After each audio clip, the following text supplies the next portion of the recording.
Hello and welcome to Ask Me About K-Pop, the essential guide for recent converts and seasoned fans alike. My name is Shannon. And I'm Angelica. And welcome to the show. It's a very exciting day today because we're able to roll an announcement into a real episode because you know us, we have to make everything about history and content. So as you saw from the title, we're going to be talking about KCON today because guess what, guys? KCON 2021 includes Ask Me About K-Pop as official guest. Woo! We did it, y'all. We made it. We're here. Started from the bottom, now we're here. We're here. We did it. It's so exciting. It really it's so exciting. Yeah, it is so exciting. I mean, we've done several episodes about KCON before as like just attendees, right? Like we've done like recaps from the couple of times that we've gone to concerts. And this time it'll be a little different. We're going to look at the history of the show because now we get to be there as a part of the itinerary, a part of the timetable, which is very exciting. We're on the other side of it now. So we thought, what a perfect time to go over this pretty monumental event when it comes to Hallyu, the Hallyu wave and K-pop in general. We've mentioned it a few times aside from just the episodes where we did recaps. I think we also talked about it when we talked about like the K-pop concerts. We talked about KCON because it is a huge concert and it does now happen in many different countries.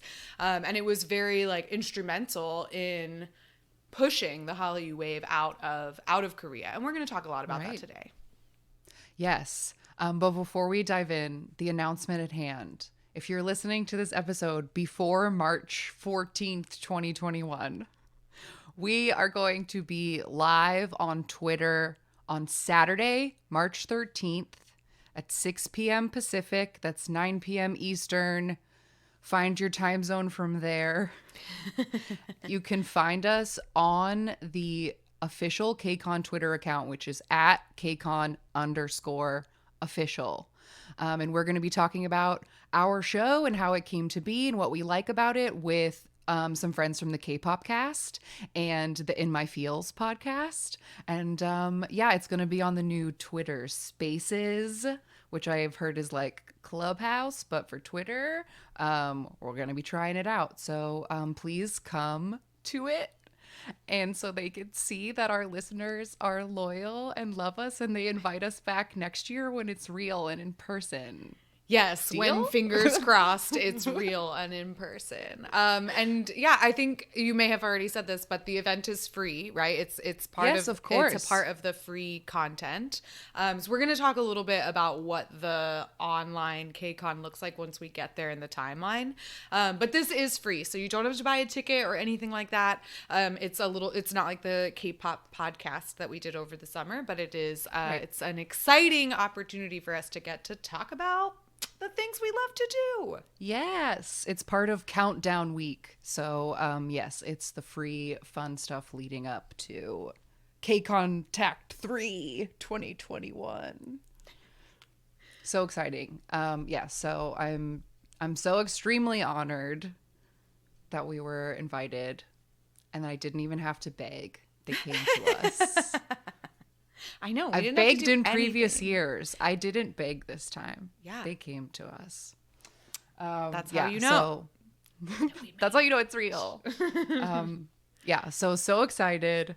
In honor of that, and this is not sponsored content, by the way. True, this was our own idea to investigate. KCON. We just wanted to investigate the history of KCON so as to have more things to talk about than to just say, hey, come on Saturday. We needed to make it a whole episode. So hit us. When did KCON start? Let's go. All right. KCON, as we know it now, it began in 2012. First, just to say, like, what is KCON, especially because people listen to our episodes all kinds of out of order. So if you have no idea what K-pop or KCON is, KCON is the world's largest fan convention and celebration of Korean culture and music.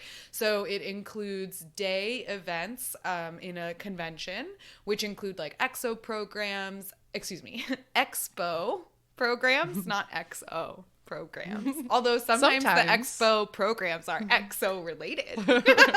Yes. But the expo programs are really fun. They have all kinds of stuff. They have like, they'll do, you know, like interviews with like Korean beauty stylists, or like, they'll do like recipes and like how to cook, or like how to learn this dance, or like songwriting workshops. And then at night, they also have concerts of major Korean acts. So it's a joint, like, it's a whole day event, and you can choose to go to one or both parts of it. And it was originally co-founded by Koreaboo, the website that has a lot of different kinds of news that we don't usually support Not or allowed. advertise. Not allowed on our Discord, actually. I know. When I was doing my research, I was like, gasp. Like, we've talked so much shit about Koreaboo, and now we have to be here being like, so this was created by Koreaboo. But whatever. We stand by our opinions of their journalistic integrity.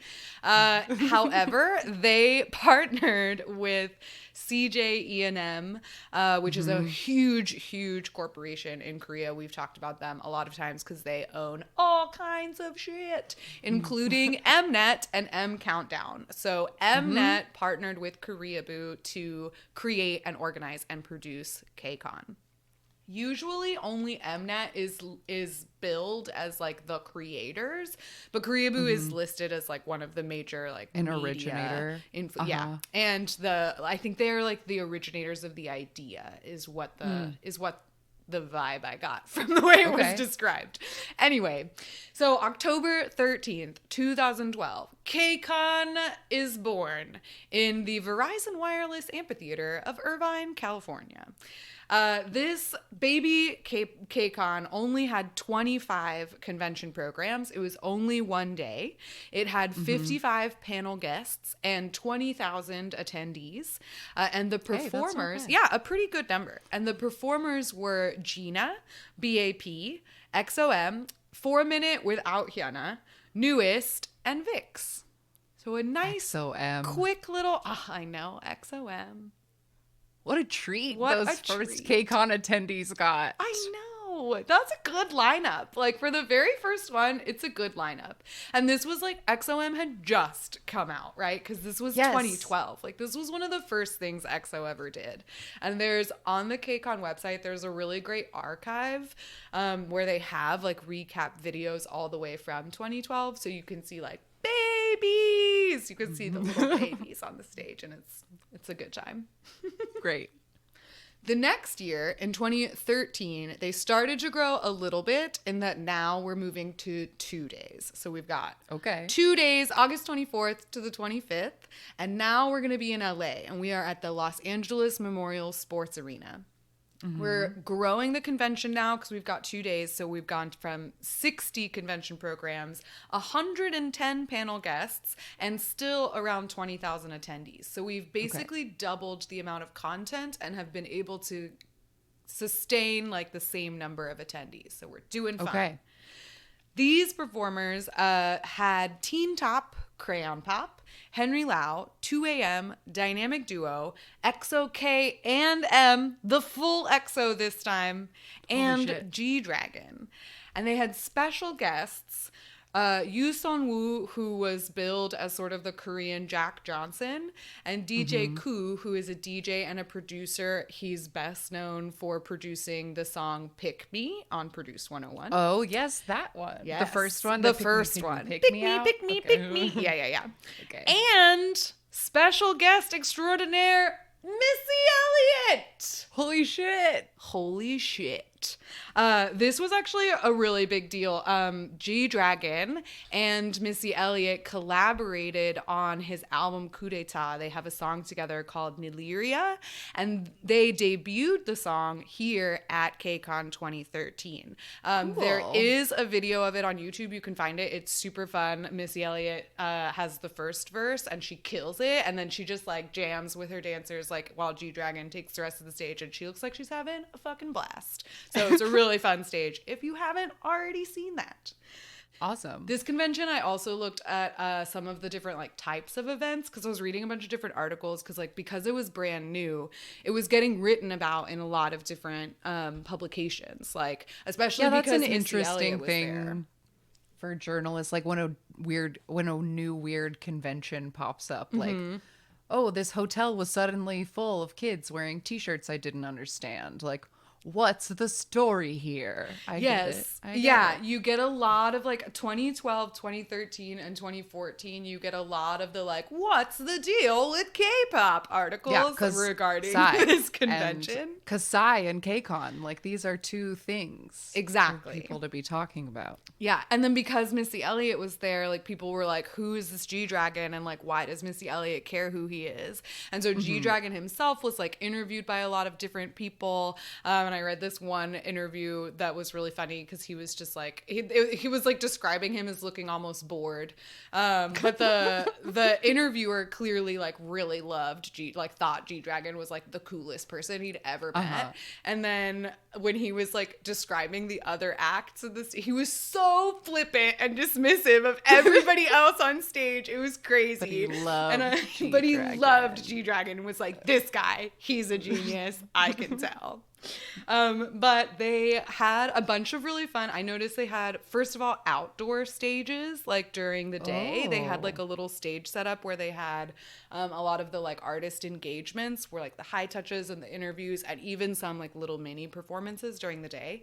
And they also had things like they had a speed dating event for fans, which I've never seen that at any of our KCONs, but I think that's really funny. And then they also had, this is when they started incorporating like dance workshops, and they had they would have like popular K-pop composers come and do like songwriting workshops too. And I did find, because I read a few different reviews, and like one of the reviews was just about G-Dragon, but I pulled this quote from LA Times because it's about FX and it's beautiful. Okay, and it great. says, FX had one of the night's strongest sets right away. Their music was so compositionally weird that it feels like a distinct new kind of pop music. And I just thought that was a great pull quote about FX. So shout out to FX. We love you and your compositionally weird music. Yes. All right. The next year, 2014, we're still at the same place. Still 2 days, still LA Memorial Sports Arena. And it's kind of the same size. The convention program's growing a little. So now we have like over 100 different events. And those events are also like partnered with different businesses. So as the number of convention programs grows, the like economy of KCON is growing as well, because it's a huge like partnership with a lot of different businesses that get to be featured. Now we've got over 100 panel guests again, 155, and we're doubling the amount of attendance. So now we have 42,000 attendees, and they did some statistics of just like, who are all these people? Where are you coming from? And 40% of them actually traveled from outside of California to come. So almost half of the people were not from California, and only 10% of the attendees were actually Korean. So it was like a very wide demographic. It skewed younger and more females, but it was pretty diverse, which has been a trend and something I noticed. Like every single article like points out, like, you would think it's all screaming teens, but it's actually not. And you're like, yeah, okay, we know. Sure. Anyway, this time, still kind of a small lineup. We've got B1A4, G-Dragon again, IU, Teen Top, VIX, BTS, SNSD, and Spica. Holy shit. Yeah. These are the kinds of things, like, I feel like we can maybe muse about it, but something that's so interesting about KCON is like, because it is this weird big concert and they have like a lot of time to fill, that like you end up seeing these groups who at the time, like, I don't know, at the time, like SNSD and G-Dragon were probably the most important things on that bill, but like people who went there also got to see BTS in like a little place. Yeah. And like that will never happen again. like no one will ever get to see BTS in that small of an arena ever again, but like those people were there. And I don't know, I just find it's just so crazy to like think about it. Yeah, it is pretty nuts. And we haven't really talked about it, but like one thing that's fun about about KCON is that the concert itself is like there's an MC that is usually one of the idols.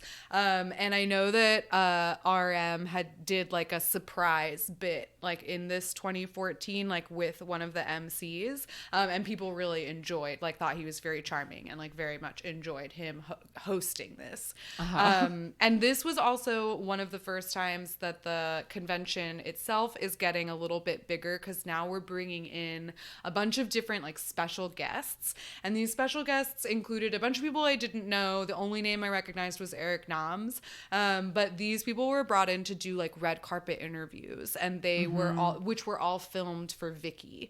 So we're kind of like starting to expand. And this was also the first year that the concert itself was broadcast on M Countdown. So that's when it became an M Countdown episode. Yes, exactly. Mnet was always involved in the production of the event, but now it's actually going to be shown on TV in Korea as just like another episode of M Countdown. And it was also broadcast in the US and a few other countries, but it was called Two Nights in LA. So it wasn't called M Countdown. But in Korea, it shows as just an episode of the show. So that started in 2014. Then we get to 2015, and 2015 is the year that KCON like really explodes. This is the first year that we are leaving California, because now we're gonna have shows in New York, Japan, and South Korea.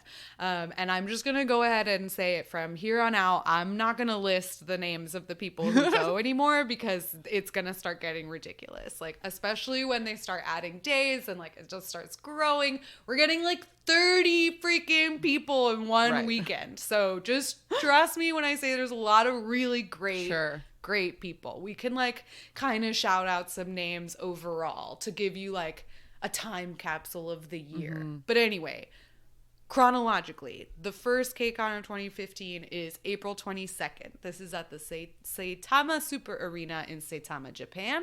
15,000 attendees. And one thing that's cool about the Japanese KCONs is that they have a convention stage, which is free and outside, and they have like a bunch of like small artists. Like our favorite Ace is a popular like convention stage at Japan. And then like this year they had like Tahiti at the convention stage. And so like they're just like smaller artists that they perform for free during the day. And then they have the main stage, which is the like actual convention stage that is the typical part of KCON. So this was the first one outside of the US, and there were about 15,000 people that came at the concert.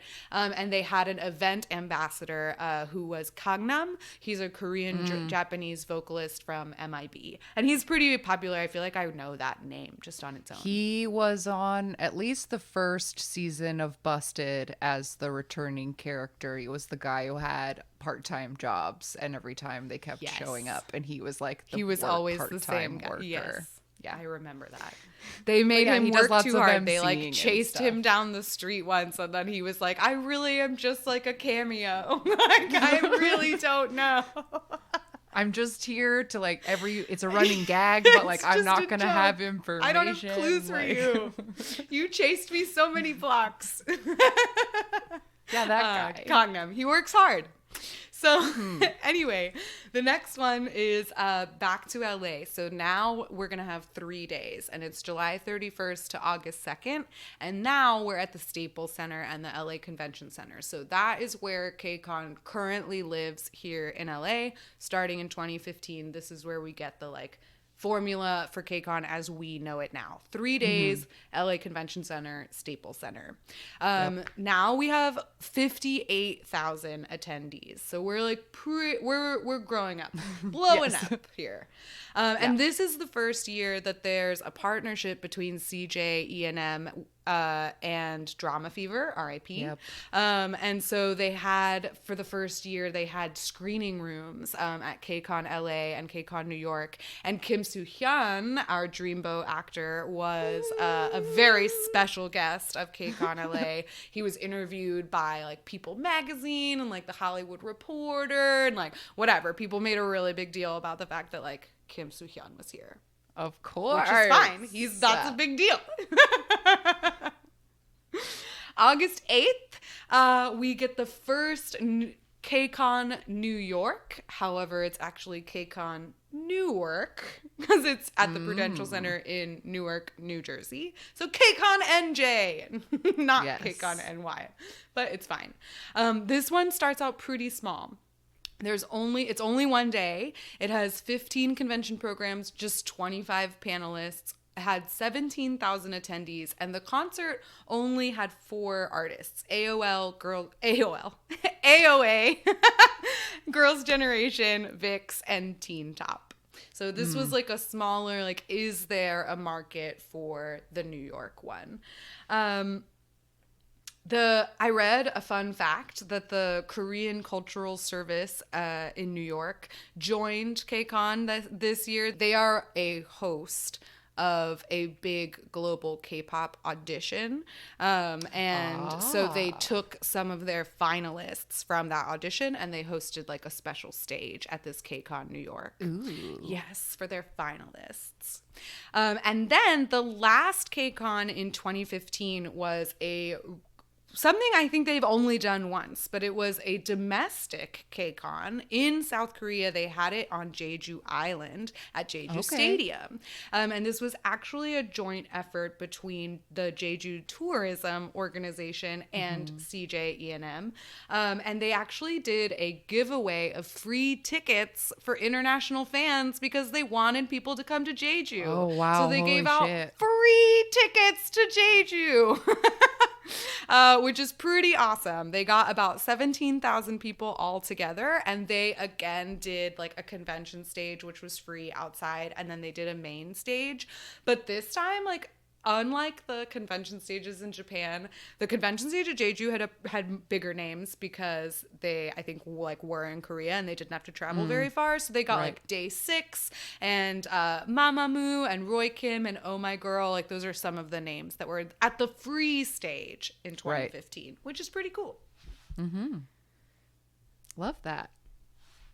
Oh, I also have the only other note of 2015. Just a marker of its expansion into pop culture.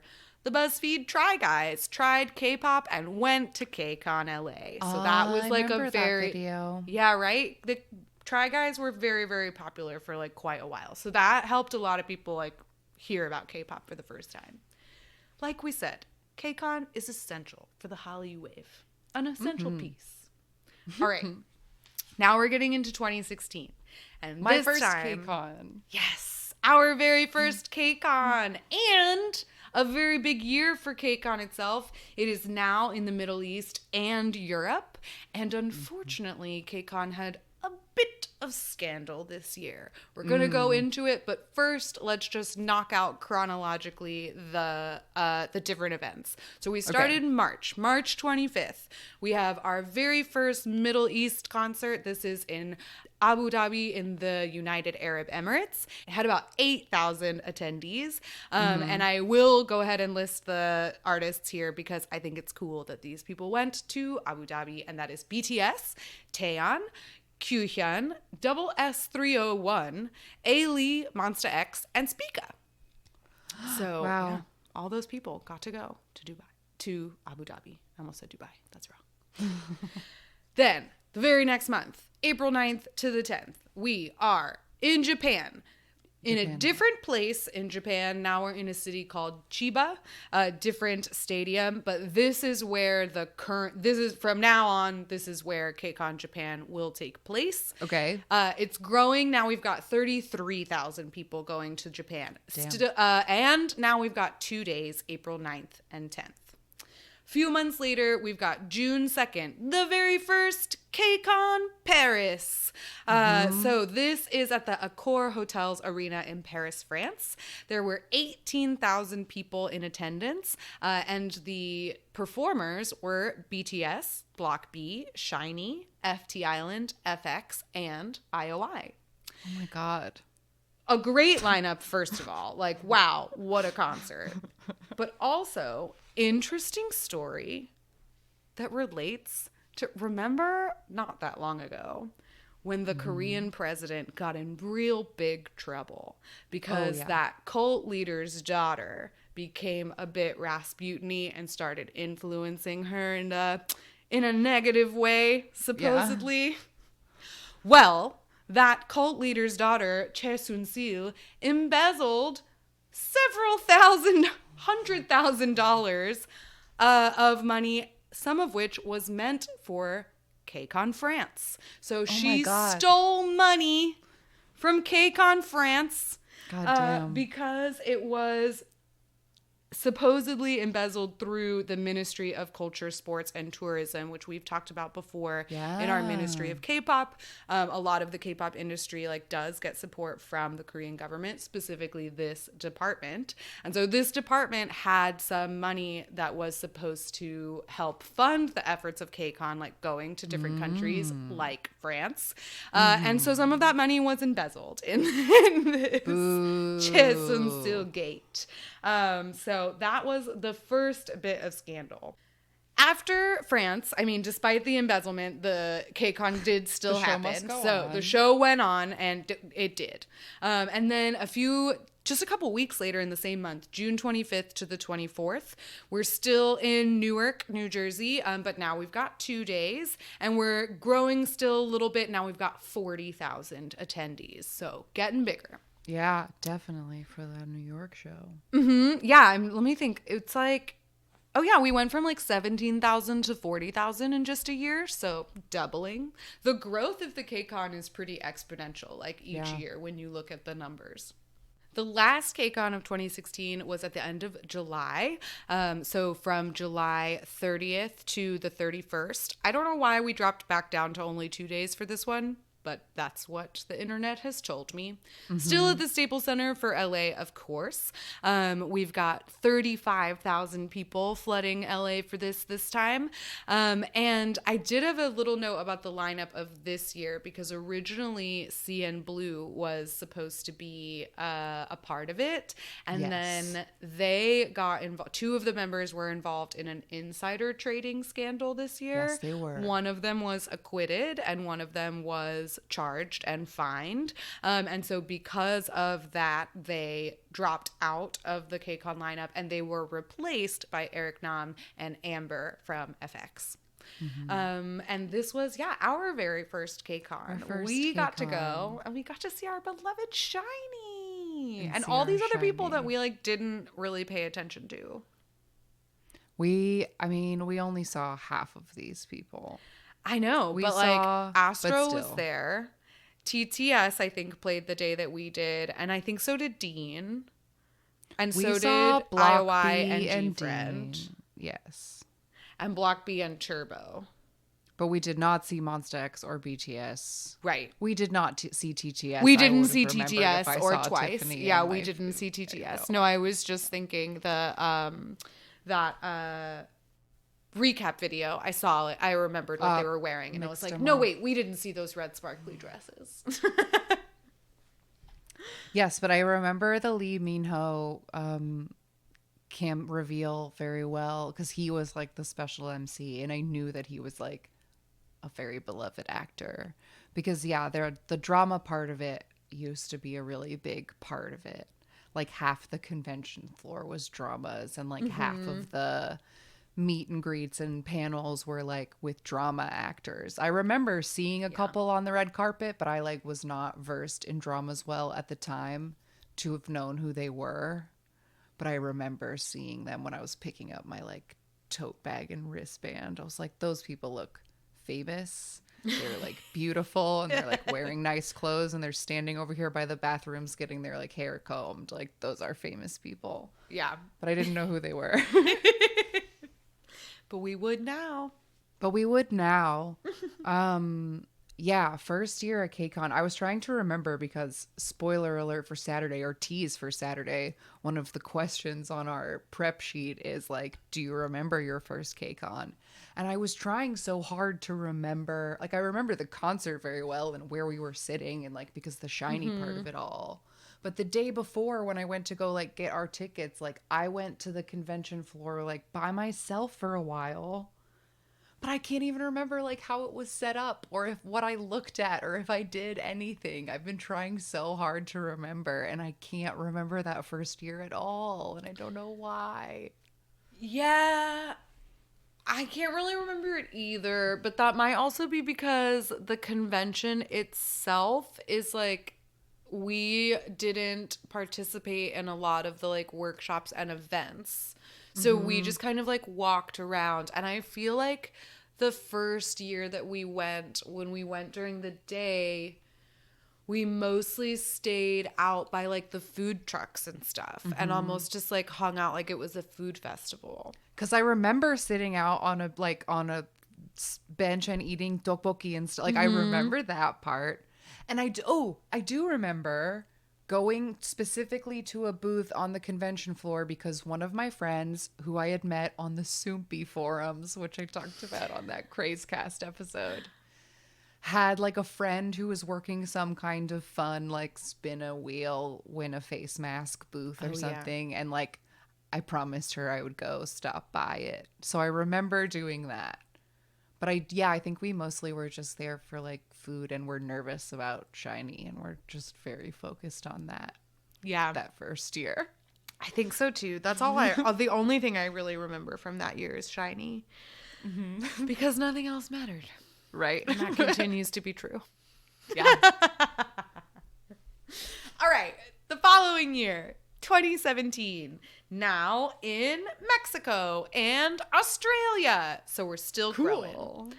The very first KCON of this year is in Mexico City from March 17th to 18th. It has 33,000 people who come to this concert. And then it is followed just a few months later. We're back in Japan. And now we have almost 50,000 people. And Holy Japan shit. starts to grow May 19th to the 21st. Now they've got 3 days in Japan.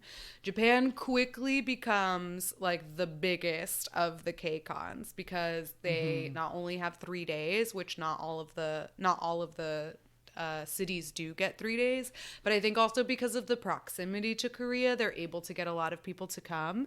And so like between all 3 days, like their lineup is crazy. They have so many people.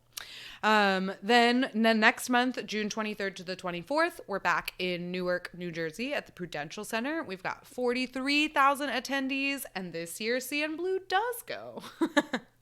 Then June 24th to the 25th, we've got back at the Staples Center in LA, growing still 40,000 attendees. We've got almost 200 different programs to do during the day and more than 200 panel guests. So again, very much getting pretty big. And then it ends this year in September 22nd to the 23rd in Sydney, Australia, where they get 21,000 people to go to this KCON. And yeah, have a nice little concert. A lot of people get to go. Yeah, that's cool. Yeah, 2017, we didn't concert that year, but we did pack up significant others and my coworker Josh and have a real go at a convention day. And we bought a lot of dumb stuff and like ate a lot of food. Yes. Yeah. I was like trying to remember because I knew there was one year where we went to the convention and we didn't go to the concert. And it was this year. And I was like looking at the lineup for LA, which we decided to skip out on, was Astro, Cosmic Girls, Girls' Day, GOT7, Hazy, Card, NCT 127, 17, SF9, Super Junior D&E, VIX, and 101, with special guests Kim Tae-woo and Oh My Girl. Damn. So nowadays, I mean, it's a pretty good lineup. I mean, especially like 17, GOT7, and Astro, love. Love it. But like June 2017, Shannon might have wanted to see GOT7 kind of. But I think we didn't go because you wouldn't have sold me with any of the rest of these at that time. I Yeah. was still like really, really focused in my like shiny world at the time. Yes. Also, I just realized I got those dates wrong. It was actually August Okay. 19 to the 20th. Again, just 2 days. I don't know why we went down for 2 days. But yeah, I feel like I kind of remember like looking at the lineup, and I think Yeah. the only people we cared about was GOT7 because we didn't really know 17. And definitely didn't know like any of these other people. So yeah. Yeah. Yeah. Yes. But 2017 wouldn't have grabbed us. What a world no. of a difference that was. But it was a good time at the convention because like we got to drag some non K-pop strangers in, which is always very funny. My husband bought it. Like, yeah, people bought things. Dumb hats were purchased. Yeah. That's when I got my Your Chanyeol pillow. pillow. My beautiful Things like Chanyeol that. pillow. That was a really good year for like weird booths of stuff that I feel like has yet to happen again since. I then. agree. I will like, yeah, because the booth where I got that silly pillow all like on its own, like there's never been a booth like that Never again. again. It had such weird things. I wish I had bought more than one of those pillows, because they are very odd. Like the way that it's like shaped like him, sort of. Yes. It's really goofy. It's like a doll. But yeah, and then they had like all they had so many fun stuff. I feel like there was a lot more, yeah, like you said, like goofy merch. Like, yes. yeah. I also now Now it's all like, very serious. It takes itself very seriously now. right. And there's a lot more corporate-y stuff too, which we can get to. But like I remember I met a YouTuber that I really liked that year because she just had a booth where she was sitting there being like, "Hey, it's me, a girl from YouTube." And then there was like a Korean cultural booth where like we had to draw the flag and I won a bunch of free books. Yes, and I got a lot of free books of Korean fairy tales, and I got to put them in my classroom library because they were both in Korean and in English, and it was really cool. Yeah. Cool shit at KCON 2017 was all I was trying to get to. I agree. All right, 2018. 2018, now we are in 8 different countries. 2018 is going to bring the expansion into Thailand. But we don't have, like, not every KCON happens every year. So, like, for example, 2018 does not have another KCON France, and it does not have another KCON UAE. So I was trying to make sure I got that country right. At least as far as I know. I feel like KCON Paris has happened more than once, but it's not on my list more than once. So feel free to correct us. I know you will. Anyway, 2018. We start April in Japan. We're at the same place in Japan. We've got almost 70,000 people there. So I believe that Japan is always like the biggest one from now on. And that might also have something to do with the fact that like maybe the stadium seats more people. I don't know that for a fact, but they always have like over 10 artists there. Like they draw so many people. Let's see. The next show is in June, and then we're still in Newark, New Jersey at the Prudential Center. We've got 20,000 people attending that one. Staples Center in LA in August. We're back to 3 days for the Staples Center, August 10th through the 12th. And we have 50,000 attendees here. Then we get our very first KCON Thailand. It is in Bangkok, and they get 42,000 people. So for one of the countries to be like, this is the first KCON the first in this one, country. that's a lot. Yeah. And so it seems like they and maybe they did this. I mean, maybe the fact that it's in Asia makes it a little bit easier, even though that originated in LA. I don't know. That's just a guess. Because yeah, like if you think about the way that they started the one in Newark and the way that they started the one in Paris and even the one in the UAE as well, they were way smaller and they only had, you know, like 4 or 5 artists, and this one has like 10 different artists, if not more. And so this one, yeah, they were I guess prepared and ready to go big on the very first one. It might have something to do with like the like existing relationships in those countries, or perhaps, you know, whoever they hired to help with the convention of it all. Because the company I work for, we threw 2 conventions once, so like I've done that from the other side of it, and it's so much effing work. So if like that just tells me that they had like good connections in Thailand, or like a company who like, oh, we know how to throw a convention easy peasy, like 40,000 people, like I can do that they felt like they didn't, because I think you might want to keep it small if you're worried that it will get out of hand or you won't be able to like handle it. So you cap ticket sales at like 10,000 and get a small venue just to try it. So they must have like known that like people were going to come and it was going to work. Yeah, I bet that they had a way more like guaranteed audience because K-pop had, I would assume, like a much stronger established fandom like in Thailand already. So opening a KCON in Thailand, I think, is a much more like sure thing than it would be in Paris, for sure. Because it's a huge compilation concert. It's not like a massive country, so people could get to Bangkok to go there. People in surrounding Asian countries could fly there quickly. Like, yeah, it makes sense. It makes lots of sense. Yeah. Cool. KCON Thailand. Yeah, KCON Thailand. And we went to KCON 2018. That was where we got to see 17 for the first time. That was awesome. I loved it. There's a whole episode about it. Yep. But the big highlight from that year that isn't touched on in that episode because it hadn't happened yet, that is the year that we got on camera for the M Countdown performances. If you look up on YouTube KCON LA 2018 17 vocal unit and you watch just the vocal unit stage, you will see us twice. Once at the beginning when they first come out and we're screaming, and then at the very end when I'm crying. Just a close up of her crying. It's one of my proudest moments. It's such a proud moment. Love having GIFs of myself. And the fact that it has the M Countdown logo in the corner, like, wow. Yeah. What a dream. It's so good. What a dream. All right. The next year, 2019. We only have 3 KCONs in 2019. I don't know why that is.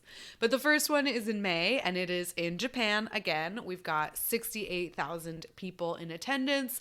A fuck ton of people go. A lot of different artists. Then in July, Madison Square Garden. Oh my gosh, we're finally for real in New York. We can actually call it KCON New York now. And this one is way bigger in terms of the convention. So like we're finally at like 100 different programs during the day, like 90 panel guests, and we have about 20,000 attendees. So the attendance of KCON New York is not one of the biggest of like all of the KCONs, but it's growing steadily. And Madison Square Garden is of course a huge deal to play at. So always very exciting when anybody gets to play there. Then we've got the last one of 2019 was in August, again, back at the Staples Center in LA. And we have almost 300 programs now, 245 different panel guests and over 50,000 people in attendance, with, of course, big names from, you know, Chungha to Newest to 17 to Mamamoo. We went that year as well. Chungha didn't come, remember? Oh, that's right. Chungha didn't go. I forgot about that. Who replaced her for us? There was no replacement. And remember, we talk about this for a while in the KCON 2019 episode with our friend Jordan. But we wondered if there were like special stages or things that were cut because the concert felt short to us. And we were like, Because it was like a thing that they like announced like a week before, like, oh no, her visa Yeah. didn't come through, like That's Chandler right, can't because of come. her visa. That's right. I couldn't So I remember don't why. think they had time to like find a replacement. I don't think. Yeah, Yeah. that's right. I remember that. Because the previous year they had done fun special stages where like she came out and did like God, a choreography to God is a Woman and stuff. Yeah. Yeah. I remember. Yeah, but whole episode about KCON 2019 in the archives of this, because we took friends and we met friends and we had a really, really great time at KCON 2019. Yeah, KCON 2019 was so fun because we got to meet up with a lot of different people. And yeah, Stray Kids was there, which was our friend Jordan's favorite group. So we got to take her, and that was a really exciting day for us all. Yes.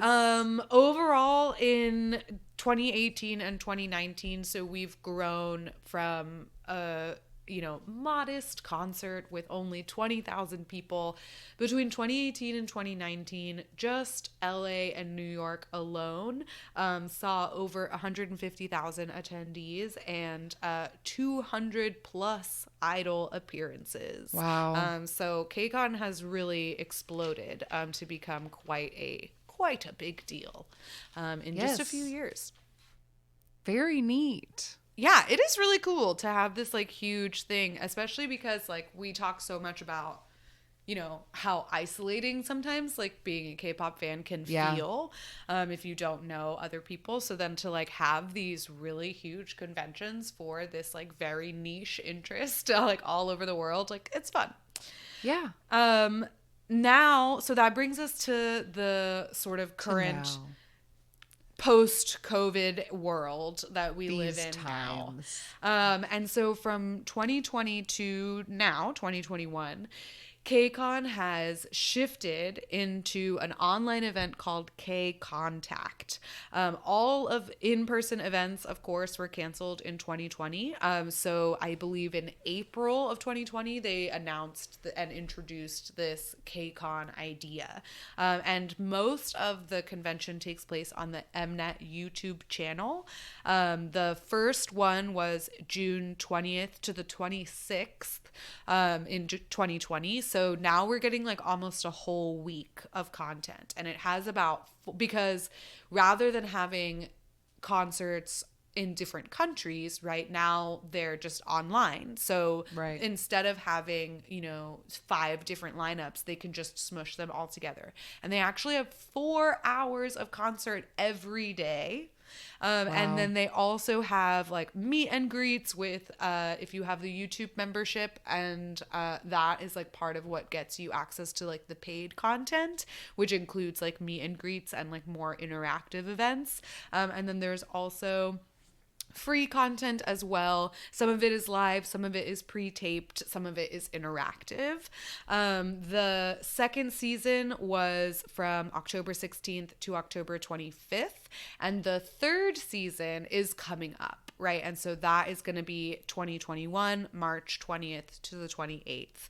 And so that takes us all the way up to what KCON is now, and a portion of the proceeds of the K Contact online events actually go to UNESCO's Learning Never Stops campaign, which helps students who have been affected by COVID-19 and it has like interrupted their education. So it's a nice charitable event, and they have, I think they're like trying to expand it to have not only the, like week long official events, but now like we're in this countdown piece of it. Right. So I feel like every time they put on KCON, they're adding on to it and they're making it bigger. And that continues to be true of the online version as well. So very honored and excited to get to participate in K Contact 3, the very first one of 2021. And yeah, it's a cool thing. Yeah. It's so cool. So please, if you can, join us this Saturday, March 13th, 2021, on Twitter at KCON_official, 6 p.m. Pacific. We're going to be talking podcasts, and we would love to see your little avatars in the bottom of the screen, or however it's going to work. If there's hearts to tap, please tap the hearts. I know you know how to do that from V Live, so we'll be fine. You have all the skills you already need to succeed. Exactly. And with that, we'll be right back with our random game. All right, we're back. And the group that the random number generator spit out gave us pause because it sounded like a group that we'd gotten before, but it actually isn't. This group is called the Seeya, Seeya, like see ya. And apparently, at some point in this 150 episodes of this program, we've gotten a group called just Seeya. And that's not this group.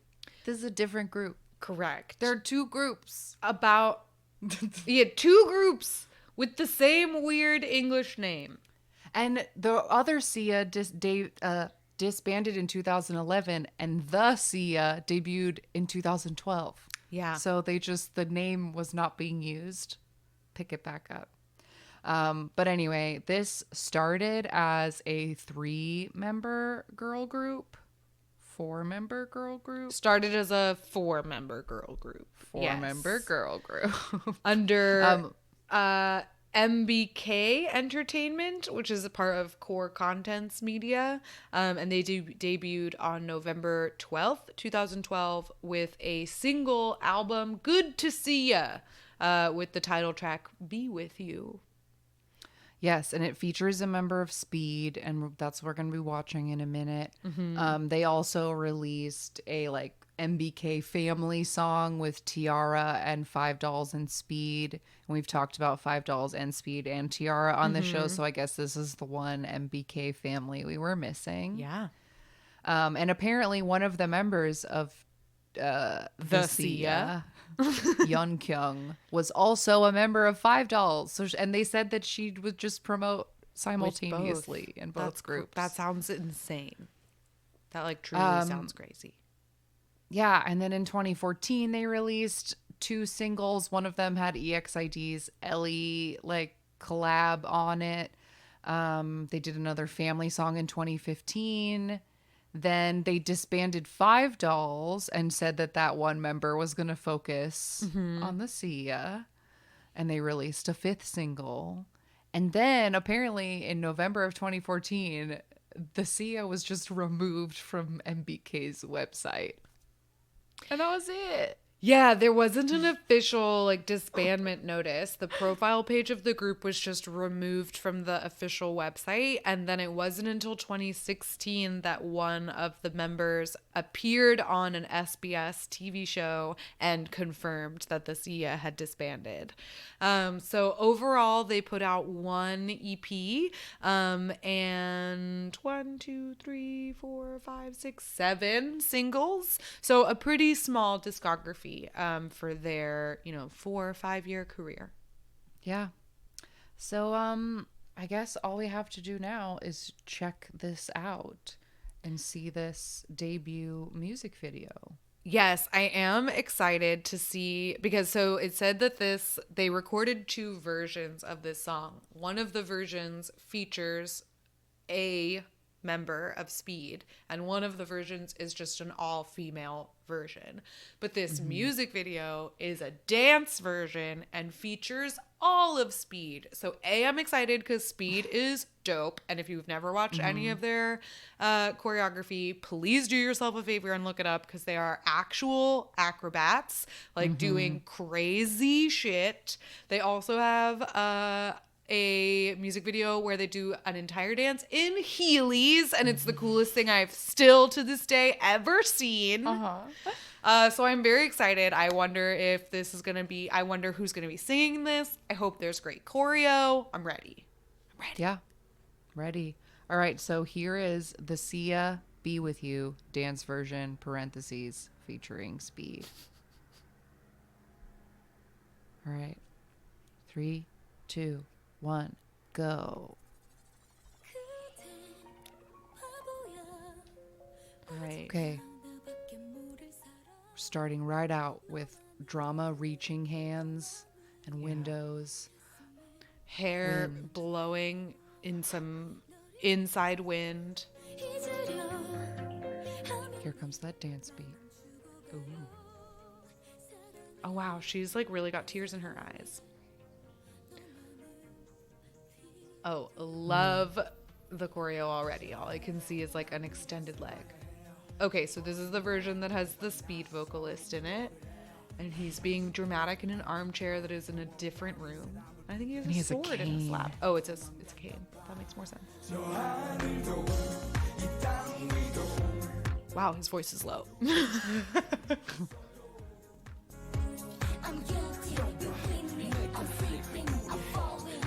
Yeah, this sounds very 2012.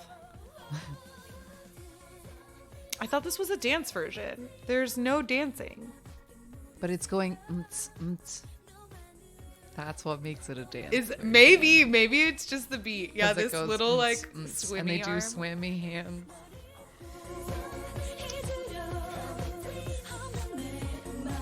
I definitely wouldn't call this a dance. I know these like silly arms are so little. So most of this music video is just shots of them standing dramatically in this room and singing while looking directly at the camera. But then every once in a while you get a shot of their quote unquote choreo, which is literally just that the others are out of focus. Yes. Sorry, I didn't want to interrupt. No, it's fine. Still on the screen. They are out of focus. That whole choreo shot is blurry. But it's like while one of them is singing in the group shot, they are trying to blur the others like they're in witness protection, and then just the one who is singing can be seen, and it looks crazy. That's not how K-pop videos work. I need to be able to see everyone at all times so that I can catch glimpses of my body. We don't put people out of focus. Why would you put 3 members out of focus? Why would you call this a dance for? Where did you get a gun? God, she put a gun at me? What? What is happening? Don't point it at the camera. Speed is not in this. Yeah. Featuring one speed. All of these parentheses are false advertisements. Parentheses dance version, parentheses featuring speed, parentheses lies. Parentheses lies. Oh my god, they're crying. Oh my goodness. So stop shaking and crying. She's not crying. She has a good acting face though. Mm-hmm.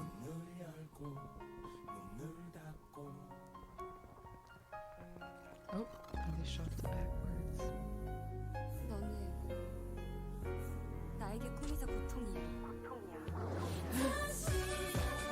Oh, key change. Oh my god, drama.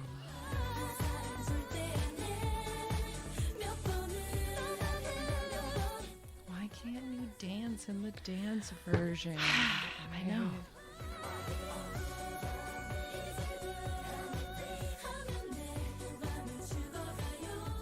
This dancing is like how me and my friends used to dance to Spice Girls at Girl Scout meetings. Like, just like, yeah, it's like a lot when of down two hands. become one. Just like down hands. Stop right now. Thank you. Thank you very much. Yeah. Yeah, just lots of little. Yeah. That's what this You is. kind of like pantomime the lyrics. Mm-hmm. A little. Yeah. It's very like choir singing where you Yes. get like just a cup, like you can't move your feet, so you only dance with your arms. Yeah. Wow. Well, that was the Sia. the see ya. See ya, wouldn't wanna be ya. I said that off air. I really wanted their song to include the phrase Sia wouldn't want to be ya. That would have been funny if that was like their whole concept. 'Cause maybe they'd never heard that.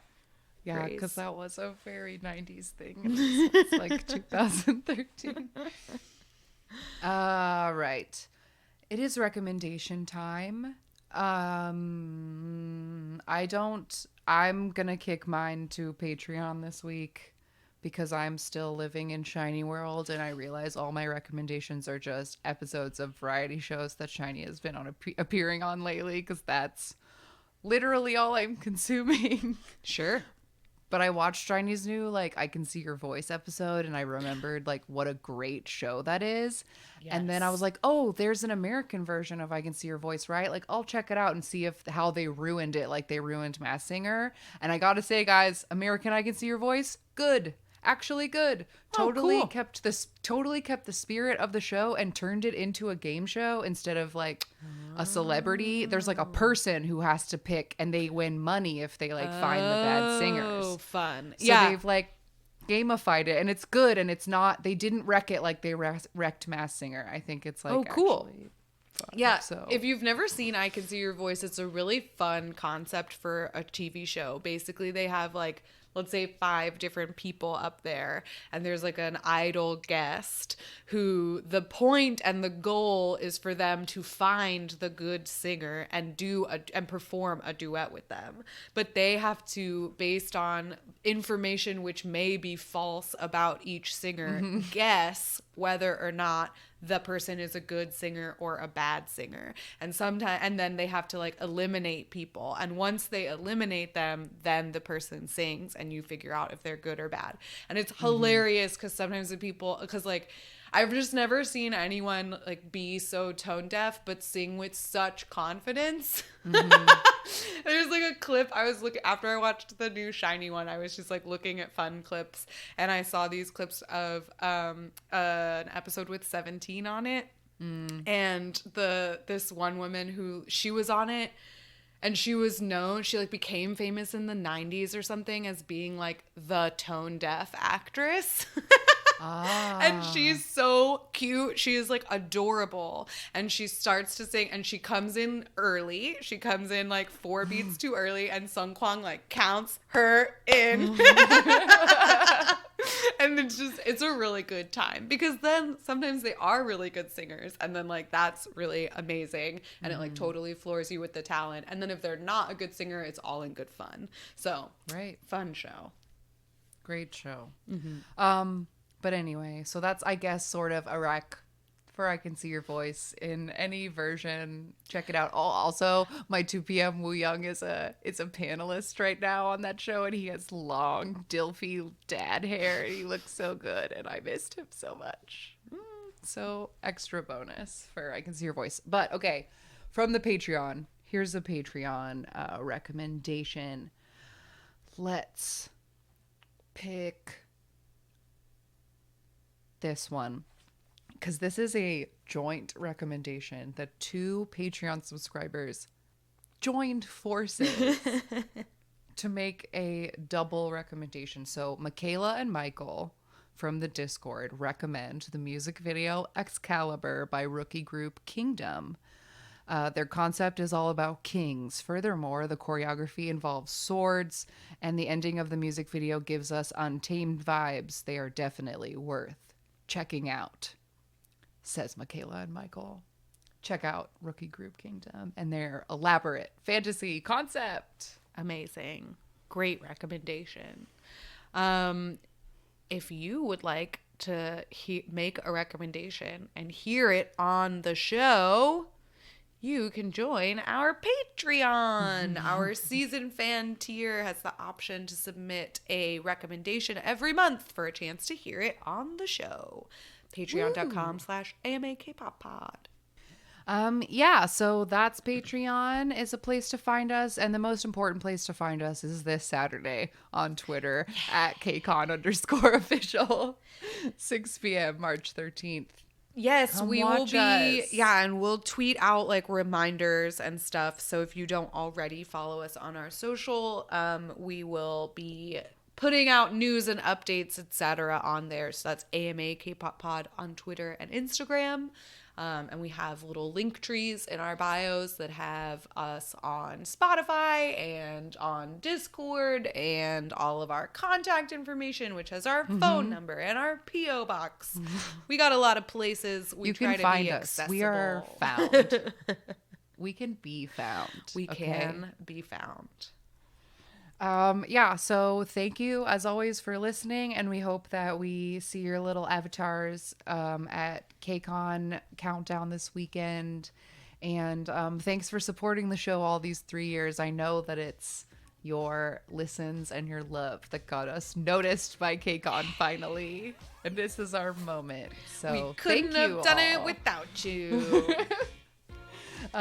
Yes, we love you all. So thank you, and until next week, goodbye. Bye-bye. Jonghyun, you're our inspiration.